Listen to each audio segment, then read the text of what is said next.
Hello and welcome to Puzzle Creators React, a new part of the Infinite Escape Room where we look at escape rooms and puzzles from film and TV from a game designer's perspective. I am Detective Jamie Gibbs, and as well as being part of the Infinite Escape Room, I am a puzzle designer who has created tabletop puzzle games, print-and-play escape game kits, and a few London-based outdoor escape adventures too. And joining me in the evidence lockup today, we have... Hi, my name's Mairi Nolan, and I am a puzzle designer who's worked on tabletop, escape room, and video games for loads of different clients. Too many to list, but at the moment, a lot of audio adventures just like this, I guess. I'm riggedy Mike Collins, and I have created, I think, at least 200 escape rooms of the years at this point. I've also done a little bit of work with some physical escape rooms. Nice. I mean, the list of NDAs in this room right now is quite high.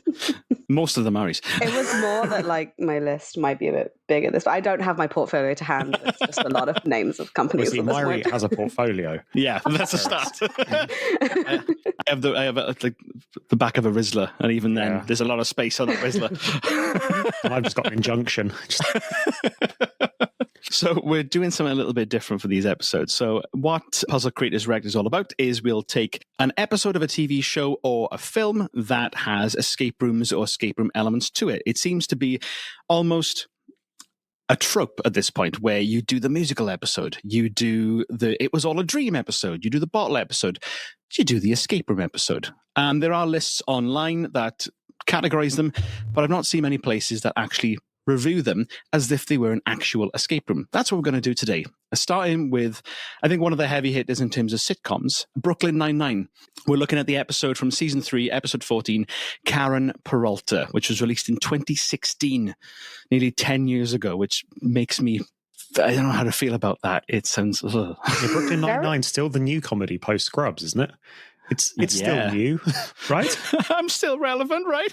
I was also going to say, in terms of escape room evolution, that's quite early. It's US market, really right? That's very early for an escape room. Interesting. Yeah, I've explained a lot, actually. We'll get into it. But that does reframe a lot of my thoughts, at least, on it, but we'll get into it in a sec. So just in case you've not heard of Brooklyn, I know you've not seen it. So Brooklyn Nine-Nine is a US sitcom that revolves around a New York police department and all the shenanigans they get up to while solving crimes. And in this episode in particular, it's a C-plot story. So you've got the characters, Captain Holt, Gina, Hitchcock and Scully. They do an escape room as a team building exercise, and it goes about as well as you'd expect it to. But before we get into the actual the room itself, just very briefly, just what do you both think about the show? Have you watched it before? Do you like it? What are your thoughts on it? Absolutely love the show. Genuinely one of my favorites of all time. I surprised myself at how many seasons there were when I actually went to go look up this show, because I was like, oh yeah, of course I've seen it all. And then I was like, wait, how many seasons? Yeah. Maybe I haven't seen it all, but I would definitely class it as one of my favorite TV shows of all time. Nice. Yeah, for me, it filled a post-Scrubs hole in my heart of just needing that kind of that light American sitcom thing with what I can only describe as that, what's his name, Chuck Lander vibe? The whoever the showrunner was for Scrubs. I know it's not him, that's the weird thing, but it managed to pull across a similar kind of vibe in that you've got a kind of a slightly charismatic JD-style character who's a bit goofy. And there's just so many fantastic character archetypes that come out of that. Because I work, and I'm sure everybody works with a Scully, for example, and oh gosh, who's scary girl, scary lady, Rosa. I just amazing character. Every single one of the characters is just fantastic in and of themselves, and we'll get into Boyle later, who is just bless him, the light in and of himself. But yeah, I adore the show. It's probably my favorite US sitcom since Cougar Town. Oh, nice. High praise. Yeah. We I think we binged it during lockdown because they dumped it all on Netflix, and then we got up to season 7, I think, and then had to wait ages for season 8 to get to Netflix just to get the payoff at the end of the series. But yeah, again, it's one of our favorites. It's a comfort show. It's very easy to go in sitcom. You can just dip into an episode, really sort of wholesome laughs. Terry Crews is in it, and he's a national treasure. I love everything that he does. Yes. Brooklyn Nine-Nine, I had a really terrible job I hated. Must have been before 2016 or whenever it was. And I would angle my screen so I could watch Brooklyn Nine-Nine in a tiny little window where my body was shielding it from my colleagues. So I had spreadsheets and stuff on my big screen, and then I was actually just watching it in tiny little window at the bottom. Oh my God, that's how I watched all of Battlestar Galactica. Really? Yeah. Love that. Well, Brooklyn Nine-Nine is my show for that. So that's great. Good memories. Yeah. If you've not watched Brooklyn Nine-Nine before, and you can, watch the escape room episode, obviously, because that's what we're going to talk about. But also, I highly recommend the episodes they do fairly regularly throughout the seasons is the Halloween heist. So once per season, there's an elaborate challenge that they set where they have to get like a hat or a trophy or something like that. And whoever gets it by midnight, I think, on that day, is declared the world's greatest detective / genius. And yes, I forgot about that. And they get so elaborate as the seasons go on. It's like a running gag, and it's such a lovely sitcom. Yeah, if you've not seen it, please do. And if you've already seen it, go watch it again because it's great. But we're not talking about the season. We're talking about this episode in the escape room where they are in a nuclear bunker with a sort of a Cold War apocalypse theme. So first of all, I suppose, in terms of the theme, like, how did you find that as an escape room? Did it feel like an escape room to you?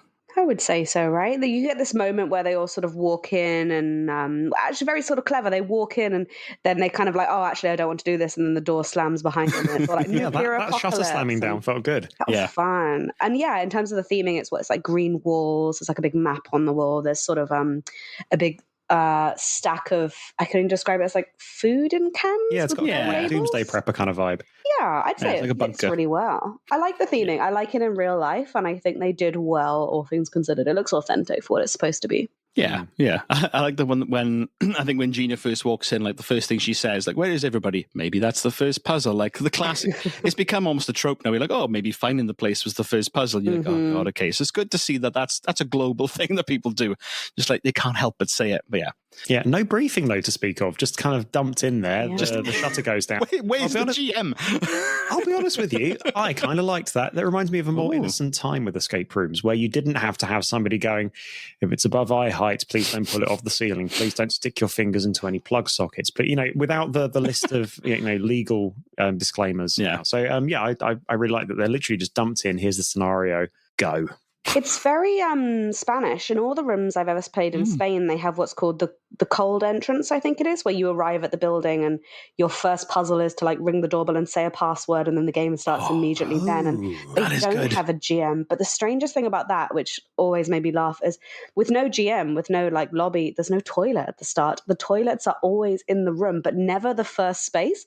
So you have to solve for like 20 minutes, and then you get to a room and it's like, oh, the toilet's here. And sometimes it's on theme, and you're looking at it like, can I go in this, or is this part of the room? And you kind of look at the camera and you're like, stop me. Hey, wow, I'm so stressed out just thinking about that. Yeah, they're not going to do well with the British tourism market for those escape rooms. Good Lord. Well, loads of times I'd show up and I'd really need a toilet, and it's like, just start playing. You've got to earn it. And you don't know who your GM is. The game just starts. Oh my God. God. New record. That is stressful. I always know where you're going to start. They'd be like, wow, you solved enough faster time error. I'm like, oh, wait. Oh. Contrast that to the likes of the room Portaclue in Glastonbury from Dave Middleton and Rebel Brain, where as part of the briefing, he gets the people that do in the room to be like, look at me.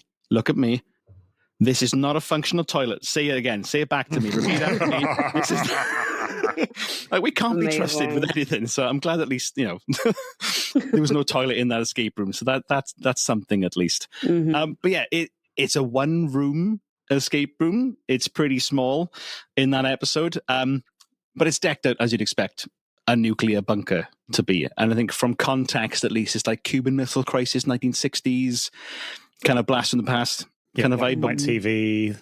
Yeah, sparsely decorated, but I think everything that was in there, minus one or two things, I think actually most things were there because they were related to the puzzles. Speaking of the puzzles, yeah, how did you find those from a designer's perspective? Were they good? Was the signposting good? Were they too hard? How did you feel about them? Before we discuss the puzzles, can I just flag that one of the first things they say is 3 hours to find 4 keys? Yeah, so that's that is the setup. Which leads into the puzzles. I guess the puzzles were the 4 keys, right? But 3-hour long room.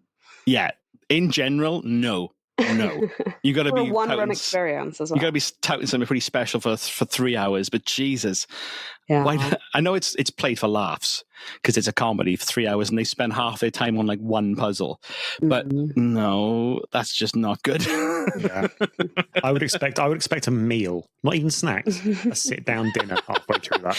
Well, yeah, I'm pretty sure you get food on a plane for 3 hours. I've not been on a plane for a while, but you get fed at least. For God, I mean, there was food there, as it happens, which is weird that there was actual food there. Yeah, yeah. Like, okay, it's a bunker. You want to go for immersion. There's like canned peaches or something. There's actual canned peaches in there that, when you open them, are then perishable. Yeah, don't give your players a tin opener. Yeah, their reset costs must be through the roof. Because it's all like their own brand, right? All the food on the shelf. It's like, I think they just got like paper stickers around everything. Oh, okay, that's easy to reset, but still. But I suppose as part of the puzzles, one of the keys is inside the can of peaches. Nightmare. So they need to reset that every single room. They're going to need to stockpile peaches with custom tins that are resealable with a key inside it, and then also disinfect the key, because for a fact that Scully would have tried to eat that key. So it might have made its way halfway down before he realized what it was. Also massively increases your staffing costs, because you've got to have a food hygiene certificate. Exactly. If it was in Britain.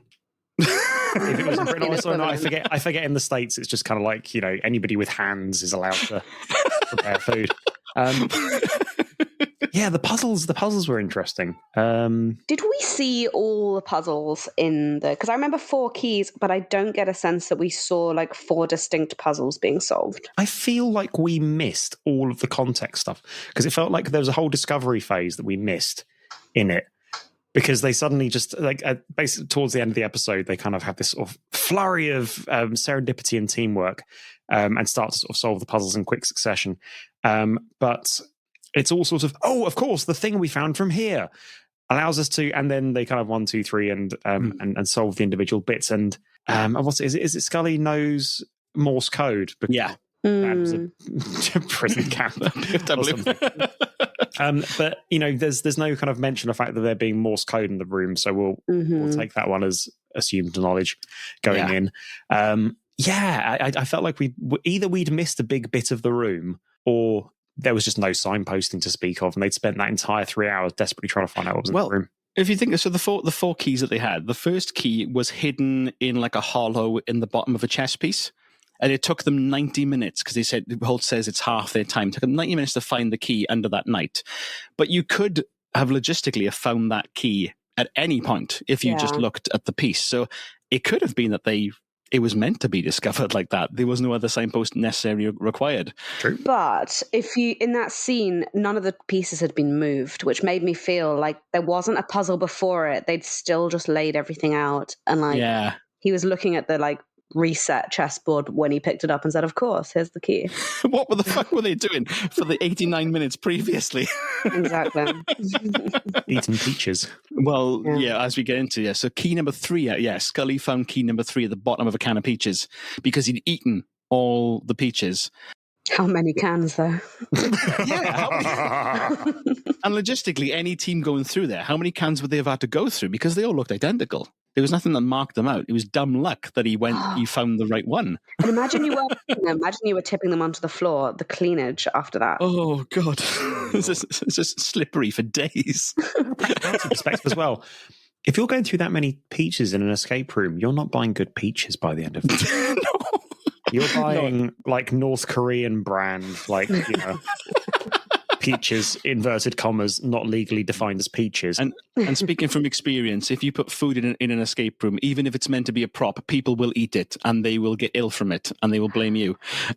Speaking from experience? I did it in an office escape room a couple of years ago. I had little cupcakes, like fairy cupcakes, and some cola.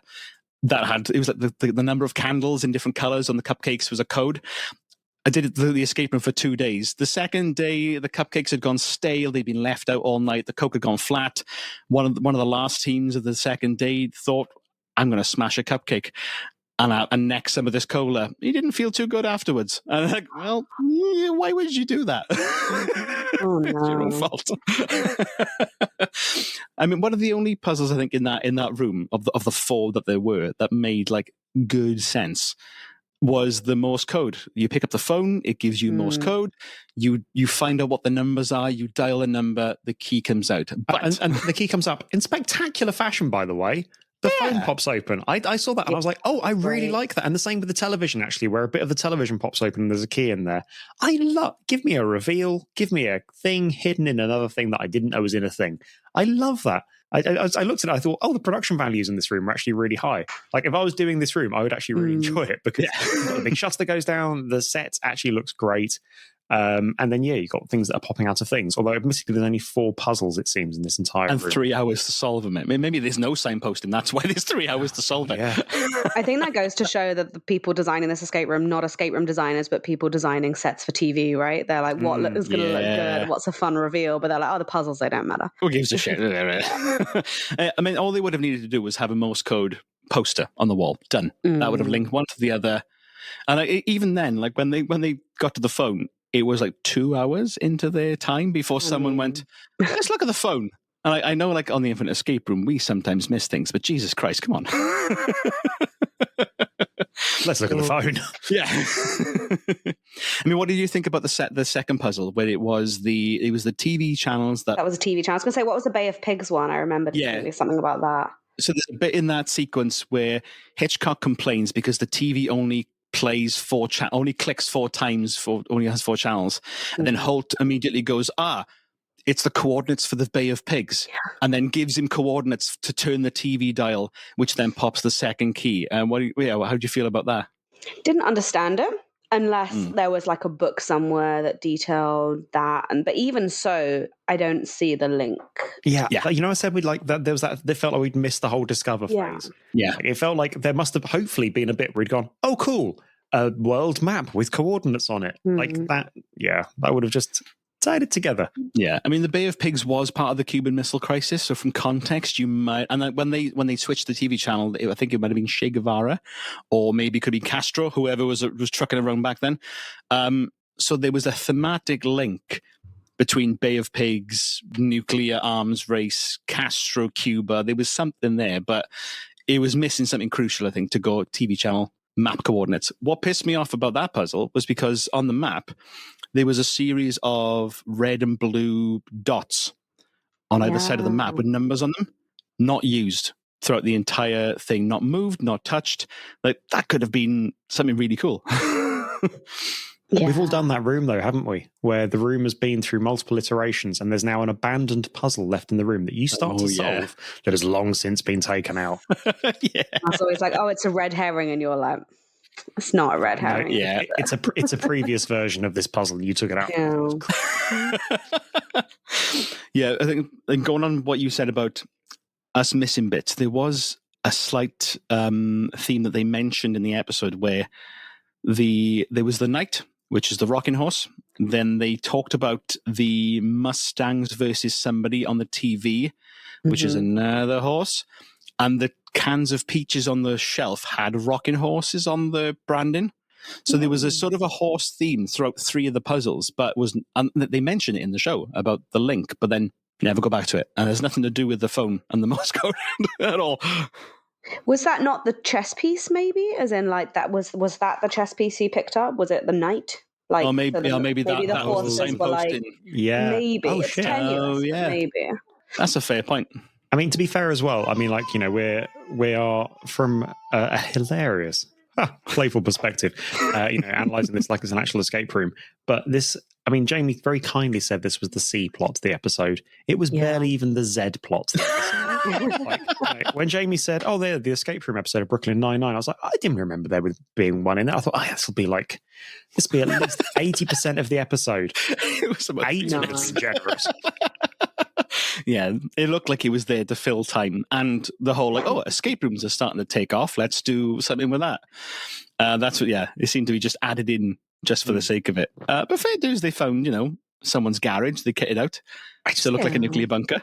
I think they did a pretty good job with it, to be honest. I mean, I know that obviously it was a lot of flim flam and kind of there was no real puzzles underneath it. But actually, I thought for a ZZQ asterisk I thought actually it was quite entertaining. The moment at the end where they put the 4 keys in at the same time and they do a sort of like Russian nuclear bunker style, all 4 keys turn at the same time. Fun. That was a satisfying end. Really good. But also, what do you do with a team of 3? Yeah. Yeah, it kind of limits your minimum player count.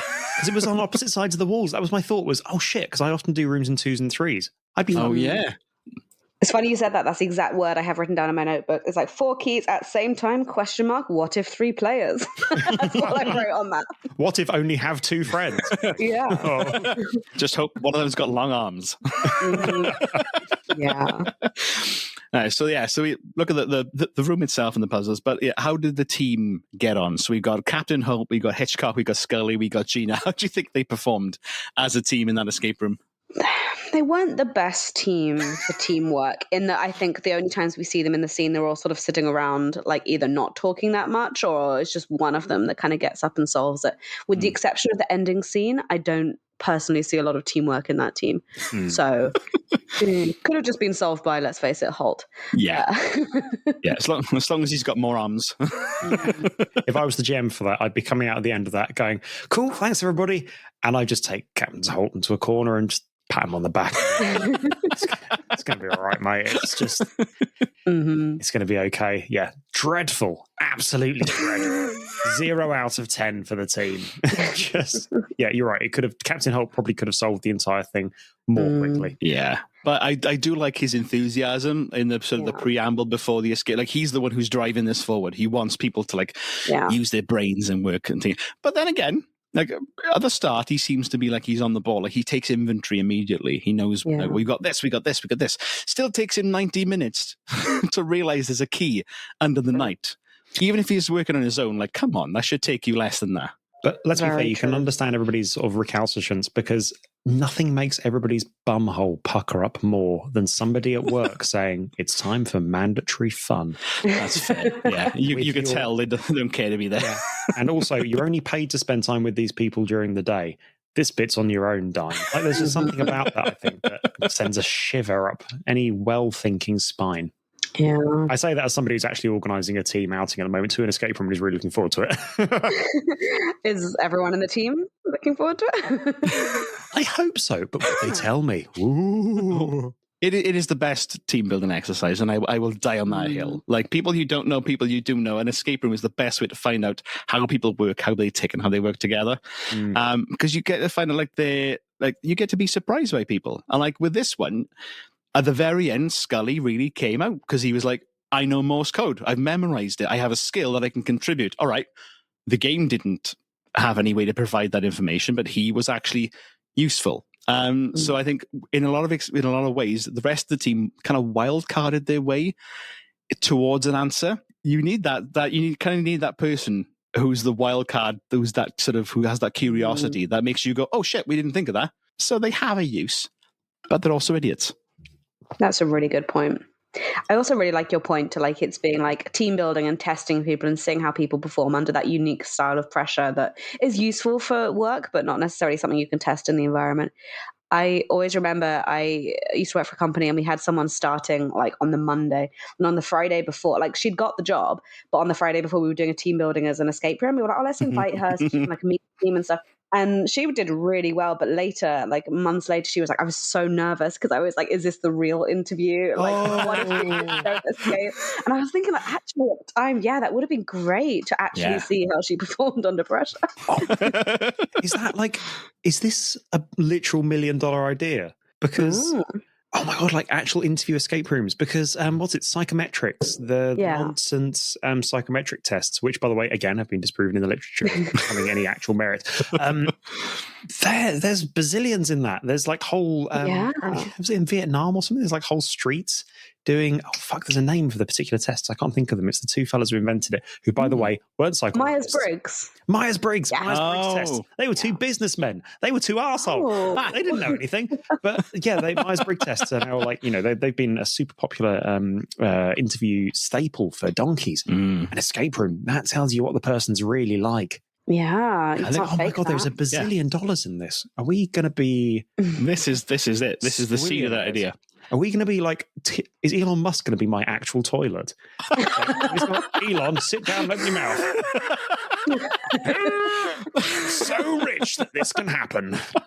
Sounds lovely. I mean, given that he spends all day, every day on Twitter, or the artist formerly known as, he probably just he ingests a lot of shit daily anyway, so it doesn't really matter. Like, yum, yum. This is oh, man. Fuck you guys. I'm writing this shit down. So in terms of like representation then, so did this episode do a good job at actually showing what an actual escape room is? Would we play it if we were going to do a team building exercise? I would play it because I want to play every escape room in the world. You know what? I would say it's not representative, but it probably is, in that millions of people watched this and saw these people having fun and escaping, and probably then was like, oh yeah, let me consider an escape room. And for that, I respect it. Like, it's not a quote unquote great escape room by any means, but if it even gets like one or two more people playing escape rooms, I'm pretty happy with that. That's my industry perspective. And I'd say, from my perspective, it's sort of representative in that if it was a 30-minute escape room, I could go in, do the thing, and let's just pretend that some of the connective material that we couldn't see was actually present. I think actually, like, to be honest with you, if it was an episode of The Infinite Escape Room, it probably would have been better than 90% of our output. Let's run it in a future episode and see if anyone notices. Yeah, I say 90%. Actually, that's probably pessimistic. It's probably better than anything I've made. So yeah, yeah, I'd say it's pretty representative. Although, like Mairi says, like, the 3-hour 4-puzzle jobby with the edible peaches aspect of it. But yeah, if it's making people go, oh yeah, that looks interesting, I could do one of those, then great, because it's a fantastic industry and people need to do more of them because they're great fun, they're wonderful, they're the last goddamn creative performance space. People, go to your local, support your local escape room, buy their merch. Absolutely, yeah. Yeah, I mean, there's a lot of flaws to this room. I think one thing that we haven't touched upon yet is the walkie-talkie and the three question minimum. I liked that. Maximum, sorry. You liked it? I loved it. Oh, that pissed me off so much because the walkie-talkie to me immediately indicates that the GM is not watching you. Yeah. You are on your own. And the three clue limit, I'm like, well, we don't know when we need help. We could be so close to an answer, and we waste time asking for help that's not needed. Like, as a GM, your role is to guide us and give us the help when we need it. In all fairness, some of the worst escape rooms I've ever played have relied on the walkie-talkie GM-less aspect. So I'm coming from a slight place of prejudice here. But yeah, you think that's a good thing, Mike? Yeah, I'm a sadist. Love it. I love the peril. I genuinely love like structural peril in a room. I really love it. And there's something about, you have a finite number of clues you can ask for that makes you really think about that. And that really makes me smile. And I know that it's uninclusive, and with a bad room, it's going to go badly. And there's just something about that. Again, sadist. Love it. Note to self: don't play difficult rooms with Mike in future. he will get off on the peril. I'm having a lovely time. Just going to stand in this corner for a while facing the wall. I suppose the context of this episode is important to note as well. Yeah, this episode was released almost 10 years ago, and the industry has moved on a lot in the past decade. So this is very much representative, I think, of the earlier escape rooms. This is like cusp of Gen 2 when this came out. Bit of tech. I mean, there's no locks. There's no locks at all in this room. So it's like there's a bit of tech involved, but there's no camera system. But well, never mind that. I got a bugbear with it. This would have been at a time where most people didn't know what an escape room was, I want to say. I could be wrong. It would have been, at least in the UK, watching that for the first time. Like 2016 is when I got into escape rooms for the first time. But as a thing to make people excited about what these games can do, yeah, it captured that feeling. That little bit at the end where they're all turning the keys at the same time, that sort of euphoria, aha, we did it, we worked as a team. That's the fun bit that you remember and you take from it. And like you said, Mairi, if it gets one more person playing an escape room off the back of it, and then seeing the quality that you can get, then great. The last thing is if we were in charge of designing this escape room in real life, name one thing that you would do to improve it. Just one thing. I would add a second room, which is really easy to say on this side, but I would add a second room. I would have, since they're going puzzle light and they're only going for like the 4 puzzles, whatever, But they've got to 3 hours to fill. I would not drag out, but I would expand on the story and sort of have finishing this doesn't open the door you came from, but something else. And then what comes after that is a whole separate question. But I'm saying if you have to fill 3 hours, I'd go story than more puzzles, probably. Yeah, that's fair. I suppose, with 3 hours to fill, you might think, I can bring in 8 people to this escape room. You're like, there's nothing here for 8 people. In this one, 3 people were sat down for most of it. That's really good, actually, because at the intro to it as well, it's like, 4 keys will open the room and save the world. It's like, where the fuck is the world saving this? Yeah. That's where the room for expansion is. That's where your story is. Yeah. Yeah. How does leaving the bunker also save the world? Because it doesn't look like a military grade bunker. This looks like someone's Anderson shelter that they've done this because they're a prepper. Like, what link does that have to solving the crisis? It'd be really cool to have, actually, now you mentioned it, a bunker, I imagine underground, to have the secret second room be like a hatch that opens at the top and a little ladder comes out and there's something above the room rather. And that didn't answer your question of how does it save the world, but You've got to find out where you are, and the constellations are the ones that are in Siberia. You're like, oh shit, I'm in Russia. Imagine opening the hatch and there's like green mist up there. There's a little smoke machine that's green, and you're like, oh, it's a nuclear wasteland. You stick your head up, and then you come back down, you run down. You're like, oh, okay, we're here. And you get like a little Geiger counter. Yeah. And you've got to like get your body up to a certain radioactivity to go through something or something like that. Got to get it up to a certain radioactivity. I was going to say maybe like that's your timer instead. Like, just rub all this radon on you. Did I mention sadist earlier? Sadist. I want to be glowing when I leave this room. What a cold Greg sausage roll I've got. Piping hot. Mike, what would you change? I would. Do you know what? I would have actually just, I would have used the TV a bit more for, we said that missing connective tissue, that missing signposting. I would have used the TV because it had looping clips in that. That's where I would have stuck the signposting for the individual bits. So I would have put like a short documentary program on Morse code or something, which would have included like a freeze screen for a little bit on the bits, which as it loops, you can copy the relevant bits each time. I'd have done something about like a news broadcast about mysterious metal found in peaches. Tins with this expiry date need to be returned, something like that. That would have given you like you're homing in on that. We already had, as we said earlier, our Knights and Horses. But yeah, I would have probably I would have filled in the missing connective tissue for signposting using the TV, just because I'm cheap, really. I didn't want to into the room. I really like Mairi's idea because it would have been like extra $100,000 budget, and you're like, just that makes TV. it the room that I want to do today. Yeah, like, that what you've suggested, Mairi, is what turns it from a room that, let's be fair, quite shit, to one where that bit is the first 15 minutes, and then you go, and that's the next 30. Yeah. And then what's this? Beyond the thing. Oh my God, it's the mutant camp or something. Yeah. That's the real. I just love the aha moment. Exactly what you said before, the theatrics of the door slamming down, things popping open. It's like, if we're not touching the puzzles, which you didn't say we couldn't touch puzzles, but assuming we're not, I'd just make it much more theatrical and much more punchy in terms of that.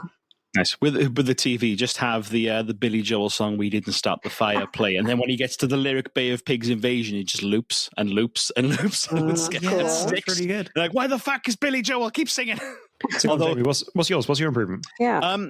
I think just literally any kind of signposting would have been nice enough. But it annoyed me that they didn't utilize what seemed to have clearly been put there for a puzzle reason, was those sort of magnetic dots on either side of the map, the red and the blue, which were nearly symmetrical, but not quite. There was differences between them as well. Like that seemed to be like placing them on the map in a certain order might give you coordinates. What was interesting is that the map itself was like a pull-up thing. So it wasn't fixed to the wall. So there could be something with a projector there. But yeah, I think and there was an entire kitchenette set that was not being used. It looked like some guy lived in that room once the escape room had stopped. Like it was somebody's apartment. I don't know. Actually, do you know what I'm thinking now? I'm wondering if they actually did it in an escape room.